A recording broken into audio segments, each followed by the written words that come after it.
Hello. मैं Sunday को हुए हाई कोर्ट एलडीसी के एग्ज़ाम की एक कैंडिडेट हूँ। मेरे सेंटर का नाम था Hindustan international academy, Dhabas road, Jaipur. मेरे सेंटर पे जो हुआ वो मुझे आपको शेयर करना है। जो अंदर रूम के अंदर हुआ था, मेरे रूम में, मेरा एक रूम था, वो बहुत बड़ा सा हॉल था और उसके हॉल के अंदर हॉल ए और हॉल बी नाम से 20-20 करके टोटल 40 स्टूडेंट्स थे। हमारे रूम के अंदर हमको 1 बजने में लगभग 10 मिनट कम थी, तब हमको ओएमआर शीट दे दी गई थी। ओएमआर शीट में हमने एंट्रीज़ फिलअप कर ली। उसके बाद हमारे रूम में 1 बजकर 5 मिनट तक कोई पेपर नहीं आया। उसके बाद हम लोगों ने ये कहा कि हमें पेपर दो सर, क्यों नहीं आया अंदर? तो हमसे कहा गया कि बस आप थोड़ा-सा वेट करो, बस पेपर आ ही रहा है। उसके बाद कुछ टाइम के अंदर बाहर से एक सर आए और उन्होंने पेपर का एक बंडल दिया मैम को, जिसमें ओपन सील थी, और वो वाला पेपर सबको डिस्ट्रीब्यूट कर दिया गया, होल बी वालों को। हमें लगा हमें हमें पेपर मिला कि इनको मिलेगा, तो उसके बाद में, लेकिन हमको उनसे लगभग 5 मिनट बाद तक हमको पेपर नहीं मिला। तब हमने ये कहा कि इनको पेपर मिल गया है, हमें क्यों नहीं मिला? हमारा टाइम तो वेस्ट हो रहा है। तब उन्होंने ये कहा कि आपको एक्स्ट्रा टाइम दे दिया जाएगा, आप जितना लेट स्टार्ट करोगे ना, आपको उतना ही लेट छोड़ दिया जाएगा, है ना, स्टूडेंट्स को ये कहा गया। और बी होल बी वालों से कहा गया कि आप है ना अभी पेपर ओपन मत करना, जब तक कि इन आपके पास में होल ए वाले बैठे हैं ना, इनको भी नाम मिल जाए, तब तक आप पेपर को ओपन मत करना। लेकिन मैंने अपनी आंखों से खुद देखा है कि कुछ स्टूडेंट्स को पेपर पलटते हुए, अब पेपर पलटने से हम ये अनुमान लगा सकते हैं कि उनकी जो रेड चिट थी वो भी ओपन थी।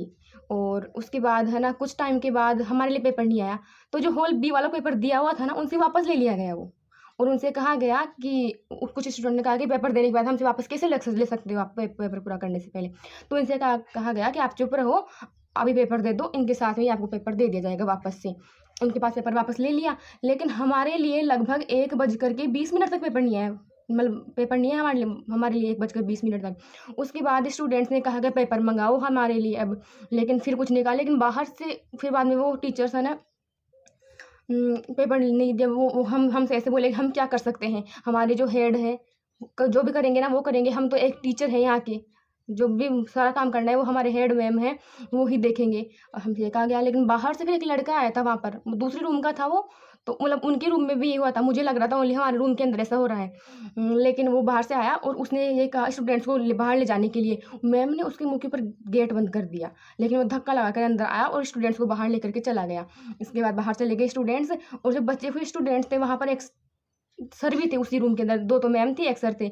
उन सर से वो लड़के हैं ना बात कर रहे थे, तो सर ने ये कहा कि हमारे यहाँ पर किसी ने रायता फैला दिया है ना? अब रायता फैलाने से क्या मतलब है, वो तो वो सर ही जाने, लेकिन हम भी लगा सकते हैं अनुमान कि वहाँ पर एक्चुअल में कुछ हुआ था। क्योंकि अगर मान लो, अब ये टीचर ये नहीं बोल सकते हमारे यहाँ पे कुछ नहीं हुआ, क्योंकि उनका खुद सर से वो लड़के हैं ना बात कर रहे थे। तो सर ने ये कहा कि हमारे यहाँ पर किसी ने रायता फैला दिया है ना? अब रायता फैलाने से क्या मतलब है, वो तो वो सर ही जाने, लेकिन हम भी लगा सकते हैं अनुमान कि वहाँ पर एक्चुअल में कुछ हुआ था। क्योंकि अगर मान लो, अब ये टीचर ये नहीं बोल सकते हमारे यहाँ पे कुछ नहीं हुआ, क्योंकि उनका खुद का एक टीचर ये बोल रहा है कि हमारे यहाँ पर किसी ने रायता फैला दिया है। उसके बाद हमको लगभग 2 बजने में 10 मिनट या 15 मिनट कम थी ना, उसके बाद हम जो 7-8 स्टूडेंट्स थे उनको पेपर दिया गया, 2-3 और आ गए थे अंदर, 7-8 स्टूडेंट को पेपर दिया गया। उसके बाद 2 बजकर 10 मिनट पर बाकी सभी स्टूडेंट्स थे वो सब रूम के अंदर आए, और उनसे मैम ने ये कहा कि अब आपको जो बचा हुआ टाइम है उसी के अंदर पेपर करना है। उन्होंने ये कहा कि हम इस टाइम पेपर नहीं करेंगे, हमको जो बाहर आपके मैम है हेड, उन्होंने ये कहा कि आपको फिक्स 2 घंटे अभी नेक्स्ट वाले दिए जाएंगे। फिर चुप हो गई वो मैम। उसके बाद हम सबने पेपर करना स्टार्ट किया, और लास्ट का लगभग आधा घंटा बचा हुआ था, तब हमको प्रेशराइज़ किया गया कि अब आपका टाइम ओवर हो चुका है, अब आप पेपर दे दो। उसके बाद हमारा दिमाग तो वैसे ही काम करना बंद कर गया, और उसके बाद हम पेपर दे करके बाहर आ गए। बाहर आने के बाद भी मैं आपको बताती हूँ, मेरे सामने आगे एक स्टूडेंट चल रहा था, है ना, एक स्टूडेंट चल रहा था मेरे आगे।